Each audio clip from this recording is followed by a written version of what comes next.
My parents woke me up on my 16th birthday with trash bags, not cake. Start packing, Dad said. No hugs, no gifts, just an order to leave so Natalie's boyfriend could take my room. I stood frozen as Mom handed me a smile and a bus ticket. That bag was the last thing they gave me. How? They want forgiveness to keep Grandma's money. I've never felt so disgusted. Subscribe so you don't miss what's next. Back when I got my first in science, I ran home waving the test. Dad barely looked up from his laptop. Natalie was top of her class too. He muttered, Mom just asked if I'd remembered to do the dishes. That was the first time I realized nothing I did mattered unless it made them look good. I started hiding my wins, pretending I didn't care. Praise wasn't for me, it was reserved for her, at Natalie's baby shower. I spent hours hanging decorations. When Brian showed up, he acted like I was the waiter. Grab me a soda, Logan, he said, tossing me a 20. Mom laughed, didn't correct him. I wasn't a brother, I was a background extra. Every celebration reminded me of my place. I thought if I helped enough they'd see me. Instead, I became invisible. That night I threw the 20 into the trash. 2 days before my birthday, Natalie asked if I'd cleared out my closet. Confused, I asked why. Brian's moving in, she said, like it was normal. I laughed, waiting for the punchline, but her eyes were serious. I felt like the floor dropped beneath me. Uncle Ethan, overhearing, pulled me aside. You're staying with me, he said. That night, I packed half my things just in case they really meant it. They did. Natalie's boyfriend, Brian, acted like he already owned the house. He adjusted the thermostat, rearranged the living room, even labeled the bathroom drawers. When I complained, Mom said, Keen's family now, try being welcoming. I wanted to scream. Uncle Ethan noticed my clenched fists and told me, this isn't right. But when I told Grandma, she said, your parents know best. That moment, that's when I knew no one was coming to save me. The night before I left, Mom handed me a sheet of rules for Uncle Ethan's house: curfews, chores, no complaining, it's a privilege. Not a right, she said. I tore it in half. Dad laughed, called me dramatic. Natalie just stared at her phone. Ethan pulled me outside, said, none of that applies. You're safe with me. I didn't believe it yet. I still hoped they'd change their minds. They didn't. The day I left, Mom snapped a photo of me dragging trash bags down the driveway. For memories, she said, grinning. I wanted to rip the phone from her hand. Ethan hugged me. Height and real. You're not trash, he whispered. Natalie watched from the window but didn't come out.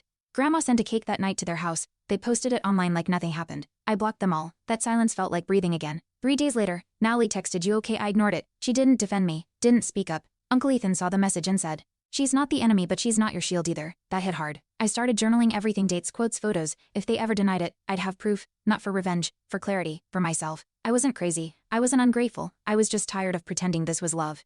Grandma finally called. I heard some things she said carefully. I told her everything. She gasped, asked if I needed anything, just not to go back. I said. She promised to talk to them. That night, Daddy mailed me a list of things I owed them: food, rent, raising costs. I stared at the screen, heart pounding. Ethan said, you don't owe them your soul. I saved the email. It proved everything, especially their priorities. A week later, we saw them at Grandma's will reading. Dad looked smug. You're not family anymore, he muttered. But Grandma had heard everything. She left her estate to Natalie and me split evenly. Dad's face twisted. After all we've done, he yelled. I stood, looked him in the eye. Exactly, I said. Ethan gripped my shoulder. I wasn't scared anymore. The room was silent, except for the sound of Dad losing control. After the will reading, Dad cornered me outside. You'll regret this, he spat. You think Ethan cares? I didn't flinch. He already proved it, I said. Mom stood nearby, silent. Ethan stepped between us. You're done threatening him. That moment broke something, not in me and them. Their control was gone. For the first time, I felt taller, stronger. Not because I won, because I knew I didn't need them anymore. Natalie called that night crying. I didn't know they kicked you out, she said. I thought you left. I said nothing. She begged to meet. Ethan encouraged me, but warned, it's okay to say no. I agreed to one talk. Natalie arrived alone, hands shaking. I want to make things right, she said. I didn't forgive her yet, but I listened. That was new. And maybe, just maybe, a place to start. When Dad found out Natalie talked to me, he lost it, called her ungrateful, said she'd betrayed the family. She stood up for me for the first time. Maybe Logan was the only one ever treated like a son, she snapped. I heard about it through Ethan, who smiled when he told me, your sister's braver than she thinks. I didn't cry, but I felt it, something cracking, something healing, something real. I posted my story online. No names, just truth. Messages flooded and other teens kicked out. Others ignored. One girl wrote, thank you. I thought it was just me. Ethan read every comment with me. You're helping people, he said. I felt pride, not the kind they wanted, but the kind I earned. For once, my words weren't dismissed. They mattered, I mattered. And that truth hit deeper than any apology ever could. Natalie showed up at Ethan's house with an envelope, handwritten letters from Grandma. She wanted you to have these, she said. Inside were notes from every year of my life, ones Mom never gave me. Each one said she loved me, believed in me. I didn't know, Natalie whispered. Neither did I. Ethan wiped his eyes. They tried to erase you, he said. But they didn't. I existed, I always had. And now I knew it. A family friend sent me a photo from years ago, me asleep on the couch, Grandma reading to me. In the background, Dad was rolling his eyes. On the back, Grandma had written, my sunshine, they don't see him but I do. I stared at it for hours. Ethan had it framed, proof, he said. Not just of love but of who failed who. And this time, the shame didn't sit on my shoulders. It belonged to them. Mom sent a letter, her handwriting shaky. I didn't fight for you, I regret that. But I still believe Brian deserves a place in our family. I ripped it in half. Ethan said nothing, just handed me a lighter. I didn't use it. I folded the letter and put it in a drawer. Not forgiveness but acknowledgement. That guilt wasn't mine to hold. Let her sit with it. I had other things to build now. Natalie invited me to her baby's first birthday. I hesitated. Ethan said, go if it's for you, not for them. I went. Brian didn't show.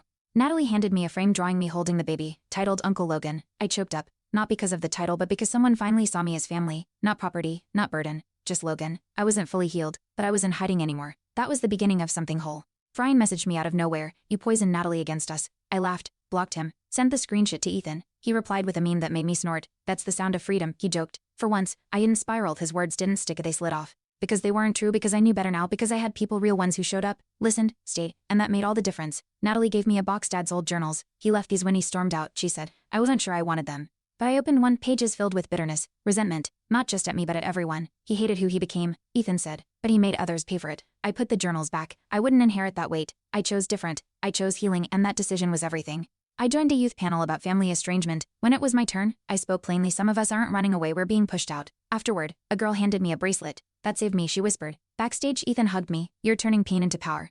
I wasn't famous, I wasn't fixed, but I was useful. That was new, that was enough. I wasn't just surviving anymore, I was leading, and it felt right. Ethan took me to Grandma's favorite diner, our first time there since she passed. The waitress remembered me. She talked about you nonstop, she said, placing down my usual order without asking. My throat tightened. She used to bring your report cards, she added. I blinked fast. I never knew. I thought I was her secret shame. But I wasn't hidden, I was treasured. That booth, that plate, her memory, it all wrapped around me like armor. Natalie started therapy and invited me to join a session. I hesitated. Ethan said, "It's your choice." I went. The therapist asked about our childhood. Natalie broke down. I wasn't the favorite, I was the shield. My jaw dropped. They pushed you forward to distract from their failures, she said. I never saw it that way. We weren't enemies, we were pawns. That session didn't fix everything, but it opened a door neither of us expected. At school, a counselor pulled me aside. I read your post, she said. If you're open, we'd love your voice in student support. I froze. Me, helping others, she smiled. You matter more than you think. I joined, shared my story, helped write a resource guide. For once, my pain wasn't just mine, it was fuel. I didn't erase the past, but I lit a path through it. That spotlight didn't blind me, it guided. One night, Ethan handed me a key to the workshop, he said. Build what you want. I stared at the space, wood, tools, potential. I built a shelf, then a chair, then a crib for Natalie's baby. She cried when I gave it to her. You made this, she whispered. I nodded. She hugged me tighter than ever. My hands used to tremble from anxiety. Now they created comfort. I wasn't just healing, I was building peace. I found Grandma's old locket in Ethan's drawer. Inside was a photo of me as a toddler, laughing, smeared in cake. On the back, my joy. I never saw that picture before. Ethan said she kept it on her nightstand. I wore it around my neck for days, fingers tracing the edges, not for fashion, for strength. It wasn't just jewelry. It was evidence. I wasn't an afterthought. I was remembered, loved, chosen, and that changed everything. Mom sent another letter, shorter this time. I won't ask you to come back. Just know I miss you. No apology, no ownership. I didn't respond. I showed it to Ethan. He nodded. You don't owe anyone closure. I put it in the same drawer as the first. 2 scraps of paper, 2 pieces of proof, not that they cared but that I did. Enough to protect myself, enough to draw the line they wouldn't. At a community event, I met others like me. A boy kicked out for being gay, a girl blamed for her mom's addiction. We shared stories, traded numbers. For once, I wasn't the outcast, I was one of many survivors. We planned monthly meetups, called ourselves the bench because we'd all been benched, but never broken. That group became my chosen family. We healed loud, we healed together, and no one could take that from us. Natalie gave me a new photo album, us at the baby's birthday, volunteering, laughing, on the cover, chosen moments. I flipped through it slowly. We weren't just mending, we were creating. Ethan smiled, said, "This is your story now." I used to think healing was quiet, but sometimes it's loud, messy, full of laughter between tears. This album didn't erase the past, but it overlaid it with color, with meaning, with proof that I didn't just survive, I lived. I was invited to speak at a fundraiser for youth housing. On stage, I held up Grandma's locket. This is proof someone saw me when others didn't. The crowd was silent, then applause, tears, support. Afterward, a donor handed Ethan a check because he reminded me of my brother. I felt weightless. I wasn't begging for scraps anymore, I was shaping the table, and people, real people, were listening. I wasn't invisible, I was undeniable. On the anniversary of Grandma's passing, we lit candles in Ethan's yard. Natalie brought her baby. The bench brought food and music. We told stories of her, of us, of survival. I looked around, laughter, healing, chosen family. I stood next to Ethan, heartful. You built this, he said. Note, I whispered. We did. That night, I didn't cry, I smiled for the first time. I didn't feel lost, I felt home. In Ethan's garage, I sat with the locket in one hand, a hammer in the other. I built a frame for my favorite bench photo. As the wood took shape, so did something inside me. I didn't need to forgive to move forward. I needed to remember who stood by me. The ones who stayed, who showed up. This frame wasn't decoration, it was declaration. I wasn't invisible, I was chosen. Natalie asked what I wanted for my next birthday. Peace, I said. She nodded. Then we'll bake, hang lights, no drama. I smiled. For years, birthdays meant exile. Now, they meant choice. I planned it with Ethan and the bench potluck. Laughter, no presents, just presents. That day won't erase the last one, but it will rewrite what comes after, because now I get to decide what celebration looks like. Mom and Dad lost more than inheritance, they lost the right to rewrite the story. I no longer corrected their lies. I didn't need to. My truth was louder, living in the people I loved, in the things I built. Natalie stopped defending them. Ethan never had to. And Grandma's voice still clear in every candle we lit. They erased me from their version. But I was never gone, I just rewrote my own chapter. Now I mentor teens like me, kids who got pushed out, shut down, written off. I teach them how to build wood words. Worth, Ethan calls it the legacy workshop. Every project we finish carries a story, a scar, a spark. We don't erase pain, we honor it, we shape it. I'm not the boy with trash bags anymore. I'm the builder, the speaker, the brother, the son she saw in me all along. Thanks for watching. Hit subscribe to check out more stories on my channel.